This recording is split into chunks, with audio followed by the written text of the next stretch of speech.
More than 1,000 homeowners in Louisville, Colorado know what it's like to lose a home to wildfire. It's not just a home, it was a life that I had before I was born, when I was born, and everything after it. And it's all in one spot, and now it's all gone. And it's tough to leave it go. And in the days after the December 2021 fire, University of Montana professor Phil Higuera was on sabbatical nearby in Boulder. Ironically, he was researching the amount of homes lost in the western U.S. to wildfires the 2 decades prior. Yeah, it absolutely had a dramatic effect on me. And then to have it play out right in the community that I was embedded in for the sabbatical was frightening and a little bit shocking.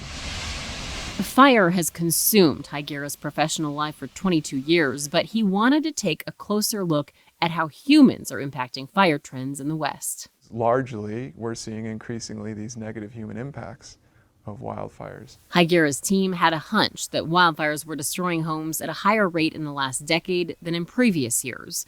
But by how much, and what role did humans play? They pored over data for more than 15,000 wildfires between 1999 and 2020. We focus a lot on that one statistic of how much area burns. And our hunch was that area burn doesn't tell the whole story, and in fact can be misleading. The team took into account the number of acres burned and increased growth in the West, with more people moving to the edge of urban areas where wildland begins, where development meets nature. But something shocked Phil and his team. The increase in structure loss is actually outpacing the increase in area burned and the increase in people. It's not just that fires are now burning into places where they have in the past and there happen to be homes there, or there are homes in places where fires used to burn. It's the combination of both and the human component. The study found western wildfires destroyed 246% more homes and buildings between 2010 and 2020 than the decade before. And as Higuera says, the current wildfire crisis has human fingerprints all over it. About 76% of all the fires that end up resulting in some sort of home or structure loss, those fires are started by us, in most cases by accident, and either directly or indirectly through things like infrastructure, power lines falling down, backyard burning, the cigarette butt, chains dragging on the highway, you name it. The research also showed most of the destruction happened in the 2017, 2018, and 2020 wildfire seasons.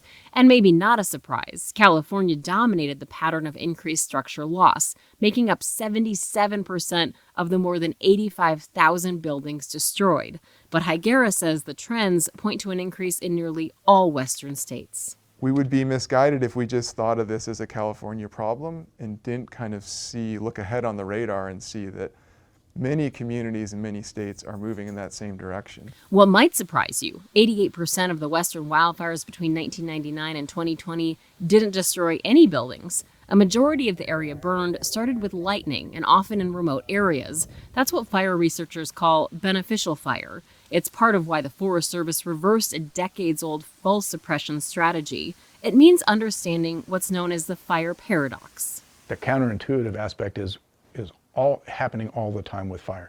If you have a fire problem in our wildlands, chances are you need more fire in order to solve it, not less. Scripps News first introduced you to fire researcher Mark Finney last year when we took you inside this Missoula fire lab, the only one of its kind in the country.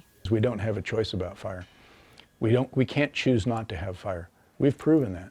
Every year we prove we do not have the power to choose not to have it. The only power we have is when to have it and what kind to have. And that's it. Experts agree solutions include prescribed burns to thin fuel in our forests, creating defensible spaces around homes, and remembering the famous motto from our friend Smokey Bear. Only you can prevent forest fires. That includes more than just one person. It means communities making changes to how we build with more fire-resistant material and in spatial patterns that give firefighters safe access. It's also where we build, in places that minimize the chances of unintentional fires, like near power lines. Higuera says if nothing changes, 2 things guarantee these trends will keep rising. One, climate change. The other, human behavior as we continue expanding in the West. It's relatively easy to play this out in the future. Our hope is that by sharing this information, we can pull some levers that will change the relationships that we've uncovered and see over the past 20 years so that the next 20 years don't have all the same factors influencing things. New research with clear actions we can all take now to reduce the likelihood of another disaster like this one. Maritza Giorgio, Scripps News, Missoula, Montana.